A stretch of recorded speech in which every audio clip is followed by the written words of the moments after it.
सियावर रामचंद्र की सियावर रामचंद्र की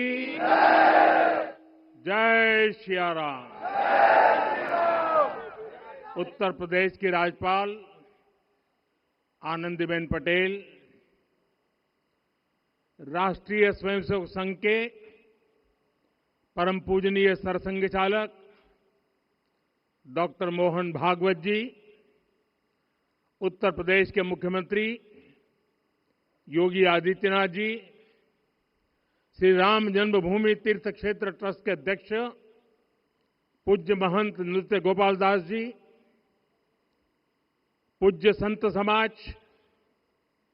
यहां पधारे सभी भक्तगण, देश और दुनिया से इस ऐतिहासिक पल के साक्षी बन रहे कोटि कोटि राम भक्त, देवी और सज्जनों, आज अयोध्या नगरी भारत की सांस्कृतिक चेतना के एक और उत्कर्ष बिंदु की साक्षी बन रही है। आज संपूर्ण भारत, संपूर्ण विश्व राममय है।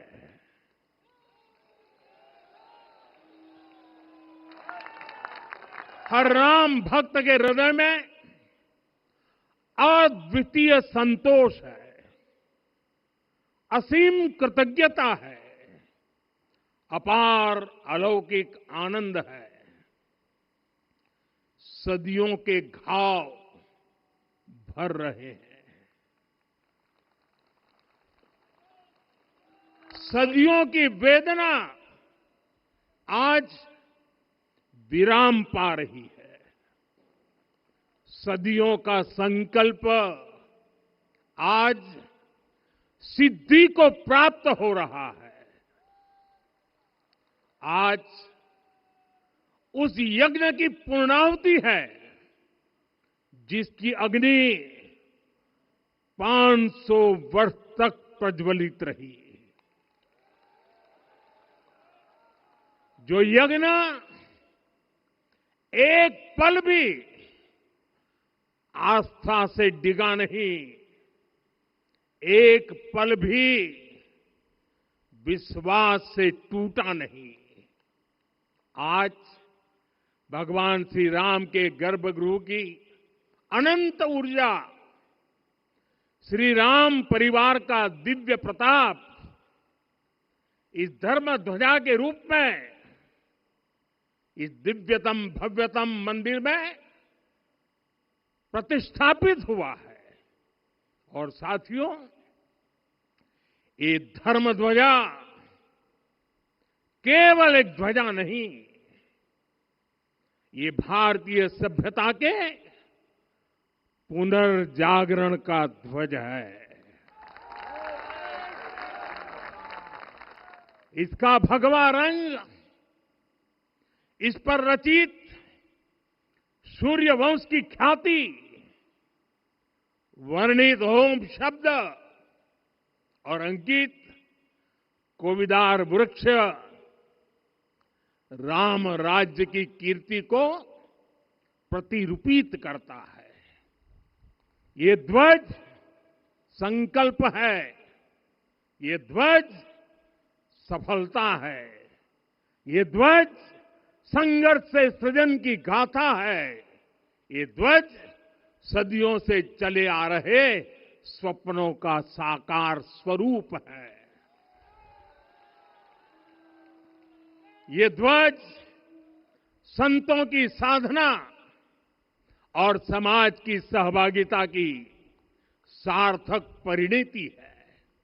साथियों, आने वाली सदियों और सहस्त्र शताब्दियों तक ये धर्म ध्वज प्रभु राम के आदर्शों और सिद्धांतों का उद्घोष करेगा। ये धर्म ध्वज आह्वान करेगा, सत्यमेव जयते नानृतम, यानी जीत सत्य की ही होती है, असत्य की नहीं। ये धर्म ध्वज उद्घोष करेगा, सत्यम एक पदम, ब्रह्म सत्य धर्म प्रतिष्ठित, अर्थात सत्य ही ब्रह्म का स्वरूप है, सत्य में ही धर्म स्थापित है। ये धर्म ध्वज प्रेरणा बनेगा, प्राण जाए पर वचन न जाहि, अर्थात जो कहा जाए वही किया जाए। ये धर्म ध्वज संदेश देगा, कर्म प्रधान विश्व रची राखा, अर्थात विश्व में कर्म और कर्तव्य की प्रधानता हो। ये धर्म ध्वज कामना करेगा, बैर न विग्रह आस न त्रासा, सुखमय ताही सदा सब आशा, यानी भेदभाव, पीड़ा, परेशानी से मुक्ति, समाज में शांति और सुख हो। ये धर्म ध्वज हमें संकल्पित करेगा, नहीं दरिद्र कोऊ दुखी न दीना, यानी हम ऐसा समाज बनाएं जहां गरीबी न हो, कोई दुखी या लाचार न हो। साथियों, हमारे ग्रंथों में कहा गया है, आरोपितम ध्वजम दृष्ट्वा, ये अभिनंदनित धार्मिका, ते अपि सर्वे प्रमुच्यते महापातक कोटि भी, यानी जो लोग किसी कारण मंदिर नहीं आ पाते और दूर से मंदिर के ध्वज को प्रणाम कर लेते हैं, उन्हें भी उतना ही पुण्य मिल जाता है। साथियों, ये धर्म ध्वज भी इस मंदिर के ध्येय का प्रतीक है। ये ध्वज दूर से ही राम लला की जन्मभूमि के दर्शन कराएगा और युगों युगों तक प्रभु श्री राम के आदेशों और प्रेरणाओं को मानव मात्र तक पहुंचाएगा। साथियों, मैं संपूर्ण विश्व के करोड़ों राम भक्तों को इस अविस्मरणीय क्षण की, इस अद्वितीय अवसर की हार्दिक शुभकामनाएं देता हूं। मैं आज उन सभी भक्तों को भी प्रणाम करता हूं, हर उस दानवीर का भी आभार व्यक्त करता हूं जिसने राम मंदिर निर्माण के लिए अपना सहयोग दिया। मैं राम मंदिर के निर्माण से जुड़े हर श्रमवीर, हर कारीगर, हर योजनाकार, हर वास्तुकार, सभी का अभिनंदन करता हूं। साथियों, अयोध्या वह भूमि है जहां आदर्श आचरण में बदलते हैं। यही वह नगरी है जहां श्री राम ने अपना जीवन पथ शुरू किया था। इसी अयोध्या ने संसार को बताया कि एक व्यक्ति कैसे समाज की शक्ति से, उसके संस्कारों से पुरुषोत्तम बनता है। जब श्री राम अयोध्या से वनवास को गए तो वे युवराज राम थे, लेकिन जब लौटे तो मर्यादा पुरुषोत्तम बनकर के आए और उनके मर्यादा पुरुषोत्तम बनने में महर्षि वशिष्ठ का ज्ञान, महर्षि विश्वामित्र की दीक्षा, महर्षि अगस्त्य का मार्गदर्शन, निषाद राज की मित्रता,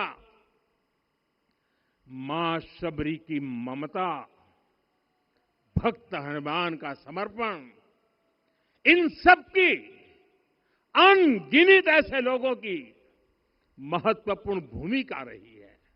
साथियों, विकसित भारत बनाने के लिए भी समाज की इसी सामूहिक शक्ति की आवश्यकता है। मुझे बहुत खुशी है कि राम मंदिर का दिव्य प्रांगण भारत के सामूहिक सामर्थ्य की भी चेतना स्थली बन रहा है। यहां सप्त मंदिर बने हैं।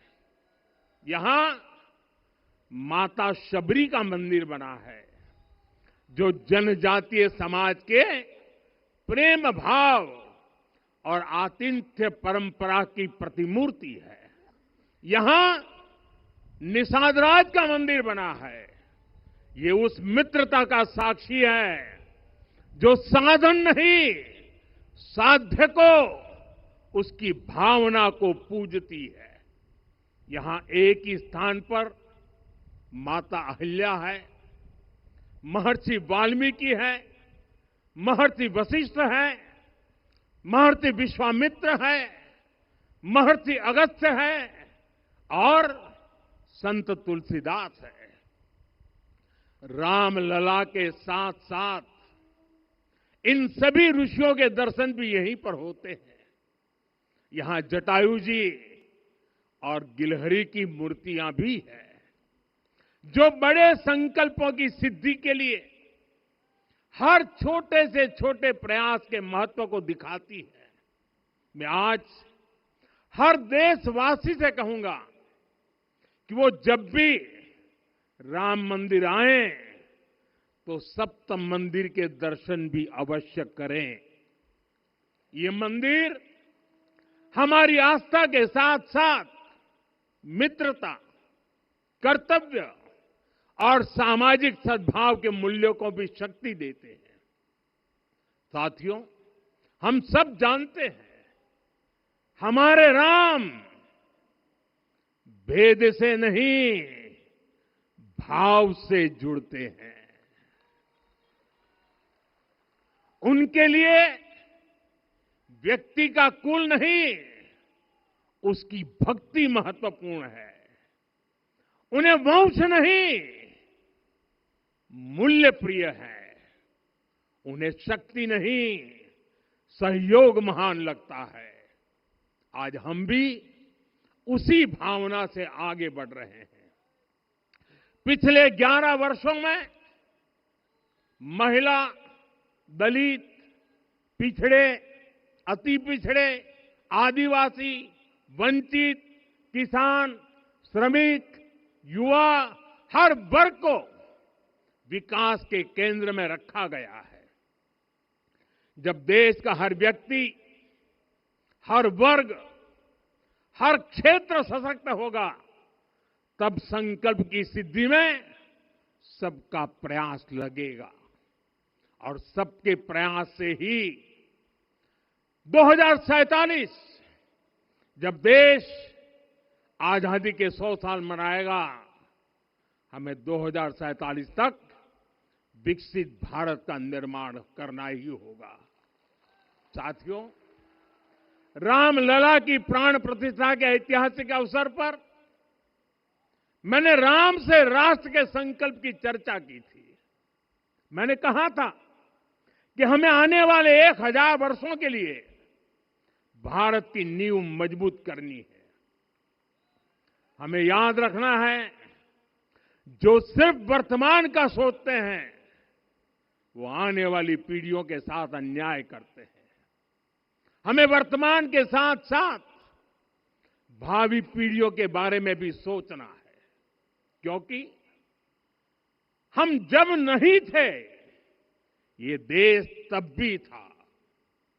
जब हम नहीं रहेंगे, ये देश तब भी रहेगा।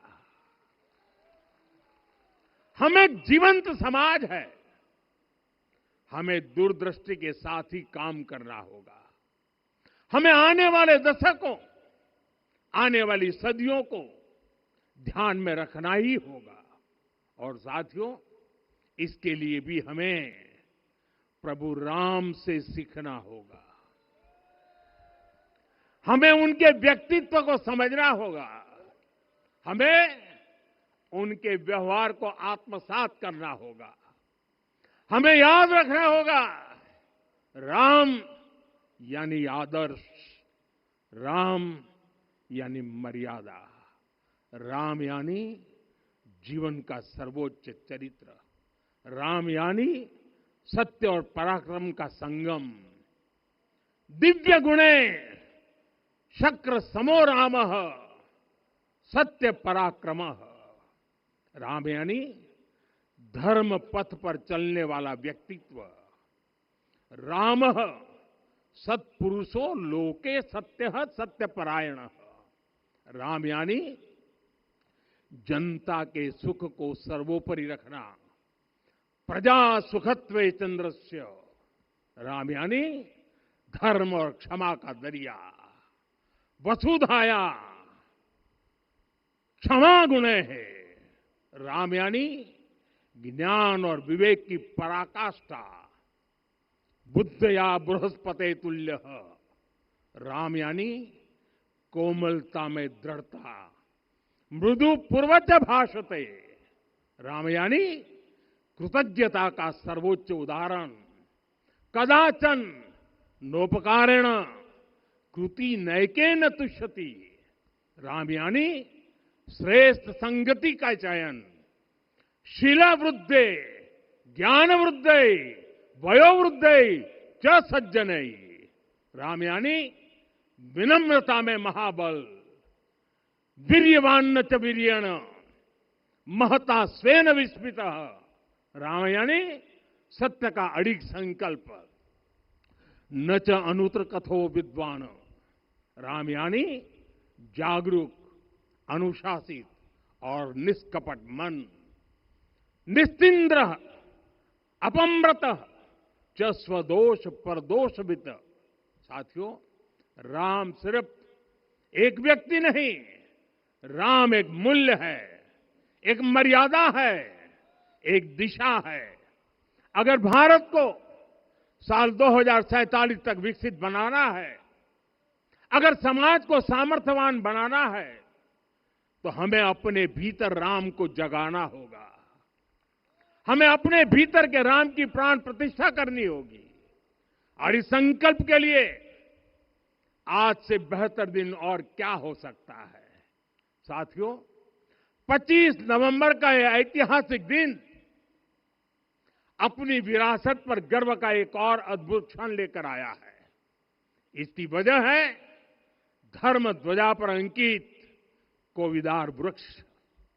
ये कोविदार वृक्ष इस बात का उदाहरण है कि जब हम अपनी जड़ों से कट जाते हैं तो हमारा वैभव इतिहास के पन्नों में दब जाता है। साथियों, जब भरत अपनी सेना के साथ चित्रकूट पहुंचे तो लक्ष्मण ने दूर से ही अयोध्या की सेना को पहचान लिया। ये कैसे हुआ, इसका वर्णन वाल्मीकि जी ने किया है। और वाल्मीकि जी ने क्या वर्णन किया है? उन्होंने कहा है, विराजित उद्गत स्कंधम कोविदार ध्वजः रथे। लक्ष्मण कहते हैं, राम, सामने जो तेजस्वी प्रकाश में विशाल वृक्ष जैसा ध्वज दिखाई दे रहा है, वही अयोध्या की सेना का ध्वज है। उस पर कोविदार का शुभ चिन्ह अंकित है। साथियों, आज जब राम मंदिर के प्रांगण में कोविदार फिर से प्रतिष्ठित हो रहा है, यह केवल एक वृक्ष की वापसी नहीं है, यह हमारी स्मृति की वापसी है, हमारी अस्मिता का पुनर्जागरण है, हमारी स्वाभिमानी सभ्यता का पुनः उद्घोष है। कोविदार वृक्ष हमें याद दिलाता है कि जब हम अपनी पहचान भूलते हैं तो हम स्वयं को खो देते हैं, और जब पहचान लौटती है तो राष्ट्र का आत्मविश्वास भी लौट आता है। और इसलिए मैं कहता हूं, देश को आगे बढ़ना है तो अपनी विरासत पर गर्व करना होगा। साथियों, अपनी विरासत पर गर्व के साथ साथ एक और बात भी महत्वपूर्ण है, और वो है गुलामी की मानसिकता से पूरी तरह मुक्ति। आज से 190 साल पहले 190 साल पहले साल 1835 में 1835 में मैकाले नाम के एक अंग्रेज ने भारत को अपनी जड़ों से उखाड़ने के बीज बोए थे। मैकाले ने भारत में मानसिक गुलामी की नींव रखी थी। 10 साल बाद यानी 2035 में उस अपवित्र घटना को 200 वर्ष पूरे हो रहे हैं।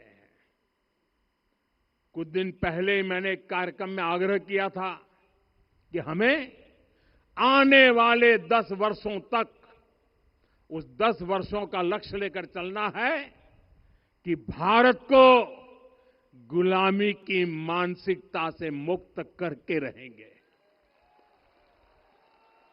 साथियों, सबसे बड़ा दुर्भाग्य यह है कि मैकाले ने जो कुछ सोचा था उसका प्रभाव कहीं व्यापक हुआ। हमें आजादी मिली, लेकिन हीन भावना से मुक्ति नहीं मिली। हमारे यहां एक विकार आ गया कि विदेश की हर चीज, हर व्यवस्था अच्छी है और जो हमारी अपनी चीजें हैं उनमें खोट ही खोट है। साथियों, गुलामी की यही मानसिकता है जिसने लगातार यह स्थापित किया। हमने विदेशों से लोकतंत्र लिया। कहा गया कि हमारा संविधान भी विदेश से प्रेरित है, जबकि सच ये है कि भारत लोकतंत्र की जननी है, मदर ऑफ डेमोक्रेसी है। लोकतंत्र हमारे डीएनए में है। साथियों, अगर आप तमिलनाडु जाएंगे तो तमिलनाडु के उत्तरी हिस्से में उत्तीरमेरूर गांव है। वहां हजारों वर्ष पहले का एक शिलालेख है। उसमें बताया गया है कि उस कालखंड में भी कैसे लोकतांत्रिक तरीके से शासन व्यवस्था चलती थी, लोग कैसे सरकार चुनते थे। लेकिन हमारे यहां तो मैग्ना कार्टा की प्रशंसा का ही चलन रहा। हमारे यहां भगवान बसवन्ना, उनके अनुभव मंटपा की जानकारी भी सीमित रखी गई। अनुभव मंटपा यानी जहां सामाजिक, धार्मिक और आर्थिक विषयों पर सार्वजनिक बहस होती थी, जहां सामूहिक सहमति से निर्णय लिए जाते थे। लेकिन गुलामी की मानसिकता के कारण इस भारत की कितनी ही पीढ़ियों को इस जानकारी से भी वंचित रखा गया। साथियों, हमारी व्यवस्था के हर कोने में गुलामी की इस मानसिकता ने डेरा डाला हुआ था। अब याद करिए, भारतीय नौसेना का ध्वज सदियों तक उस ध्वज पर ऐसे प्रतीक बने रहे जिनका हमारी सभ्यता, हमारी शक्ति, हमारी विरासत से कोई संबंध नहीं था। अब हमने नौसेना के ध्वज से गुलामी के हर प्रतीक को हटाया है। हमने छत्रपति शिवाजी महाराज की विरासत को स्थापित किया है। और ये सिर्फ एक डिजाइन में बदलाव नहीं हुआ, ये मानसिकता बदलने का क्षण था। ये वो घोषणा थी कि भारत अब अपनी शक्ति अपने प्रतीकों से परिभाषित करेगा, न कि किसी और की विरासत से। और साथियों, यही परिवर्तन आज अयोध्या में भी दिख रहा है। साथियों, ये गुलामी की मानसिकता ही है जिसने इतने वर्षों तक रामत्व को नकारा है। भगवान राम अपने आप में एक वैल्यू सिस्टम है। ओरछा के राजा राम से लेकर रामेश्वरम के भक्त राम तक और शबरी के प्रभु राम से लेकर मिथिला के पाहुन राम जी तक भारत के हर घर में, हर भारतीय के मन में और भारतवर्ष के हर कण कण में राम है। लेकिन गुलामी की मानसिकता इतनी हावी हो गई कि प्रभु राम को भी काल्पनिक घोषित किया जाने लगा। साथियों, अगर हम ठान ले अगले 10 साल में मानसिक गुलामी से पूरी तरह मुक्ति पा लेंगे और तब जाकर के ऐसी ज्वाला प्रज्वलित होगी, ऐसा आत्मविश्वास बढ़ेगा कि 2047 तक विकसित भारत का सपना पूरा होने से भारत को कोई रोक नहीं पाएगा। आने वाले 1000 वर्ष के लिए भारत की नींव तभी सशक्त होगी जब मैकाले की गुलामी के प्रोजेक्ट को हम अगले 10 साल में पूरी तरह ध्वस्त करके दिखा देंगे। साथियों, अयोध्या धाम में रामलला का मंदिर परिसर भव्य से भव्यतम हो रहा है और साथ ही अयोध्या को संवारने का काम लगातार जारी है। आज अयोध्या फिर से वह नगरी बन रही है जो दुनिया के लिए उदाहरण बनेगी। त्रेता युग की अयोध्या ने मानवता को नीति दी। 21वीं सदी की अयोध्या मानवता को विकास का नया मॉडल दे रही है। तब अयोध्या मर्यादा का केंद्र थी, अब अयोध्या विकसित भारत का मेरुदंड बनकर उभर रही है। साथियों, भविष्य की अयोध्या में पौराणिकता और नूतनता का संगम होगा। सरयू जी की अमृत धारा और विकास की धारा एक साथ बहेगी। यहां आध्यात्म और आर्टिफिशियल इंटेलिजेंस दोनों का तालमेल दिखेगा। राम पथ, भक्ति पथ और जन्मभूमि पथ से नई अयोध्या के दर्शन होते हैं। अयोध्या में भव्य एयरपोर्ट है। अयोध्या में आज शानदार रेलवे स्टेशन है। वंदे भारत और अमृत भारत एक्सप्रेस जैसी ट्रेनें अयोध्या को बाकी देश से जोड़ रही हैं। अयोध्या वासियों को सुविधाएं मिले, उनके जीवन में समृद्धि आए, इसके लिए निरंतर काम चल रहा है। साथियों, जब से प्राण प्रतिष्ठा हुई है तब से लेकर आज तक करीब करीब 45 करोड़ श्रद्धालु यहां दर्शन के लिए आ चुके हैं। ये वो पवित्र भूमि है जहां 45 करोड़ लोगों के चरण रज पड़े हैं और इससे अयोध्या और आसपास के लोगों की आय में आर्थिक परिवर्तन आया है, वृद्धि हुई है। कभी अयोध्या विकास के पैमानों में बहुत पीछे थी, आज अयोध्या नगरी यूपी के अग्रणी शहरों में से एक बन रही है। साथियों, 21वीं सदी का आने वाला समय बहुत महत्वपूर्ण है। आजादी के बाद के 70 साल में भारत विश्व की 11वीं सबसे बड़ी अर्थव्यवस्था बना। 70 साल में 11वीं। लेकिन पिछले 11 साल में ही भारत विश्व की 5वीं सबसे बड़ी अर्थव्यवस्था बन चुका है। और वो दिन दूर नहीं जब भारत विश्व की 3री सबसे बड़ी अर्थव्यवस्था भी बन जाएगा। आने वाला समय नए अवसरों का है, नई संभावनाओं का है और इस अहम कालखंड में भी भगवान राम के विचार ही हमारी प्रेरणा बनेंगे। जब श्री राम के सामने रावण विजय जैसा विशाल लक्ष्य था, तब उन्होंने कहा था, सौरज धीरज ते ही रथ चाका, सत्यशील दृढ़ ध्वज पताका। बल विवेक दम परहित गोरे, क्षमा कृपा समता रजु जोरे। यानी रावण पर विजय पाने के लिए जो रथ चाहिए, शौर्य और धैर्य उसके पहिए हैं, उसकी ध्वजा सत्य और अच्छे आचरण की है, बल विवेक संयम और परोपकार इस रथ के घोड़े हैं। लगाम के रूप में क्षमा दया और समता है जो रथ को सही दिशा में रखते हैं। साथियों, विकसित भारत की यात्रा को गति देने के लिए ऐसा ही रथ चाहिए, ऐसा रथ जिसके पहिए शौर्य और धैर्य हो, यानी चुनौतियों से टकराने का साहस भी हो और परिणाम आने तक दृढ़ता से डटे रहने का धैर्य भी हो। ऐसा रथ जिसकी ध्वजा सत्य और सर्वोच्च आचरण हो, यानी नीति नियत और नैतिकता से समझौता कभी न हो।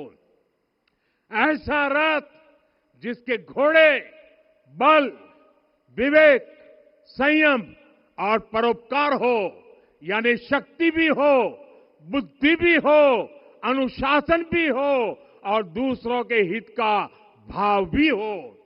ऐसा रथ जिसकी लगाम क्षमा करुणा और संभाव हो, यानी जहां सफलता का अहंकार नहीं और असफलता में भी दूसरों के प्रति सम्मान बना रहे। और इसलिए मैं आदरपूर्वक कहता हूं, ये पल कंधे से कंधा मिलाने का है, ये पल गति बढ़ाने का है। हमें वो भारत बनाना है जो राम राज्य से प्रेरित हो, और ये तभी संभव है जब स्वयं हित से पहले देश हित होगा, जब राष्ट्रहित सर्वोपरि रहेगा। एक बार फिर आप सभी को बहुत बहुत शुभकामनाएं देता हूं। जय सिया राम, जय सिया राम, जय सिया राम। माननीय प्रधानमंत्री जी, सरसंघ चालक जी अब यहां से विदा लेंगे। आप सब बंधु खड़े हो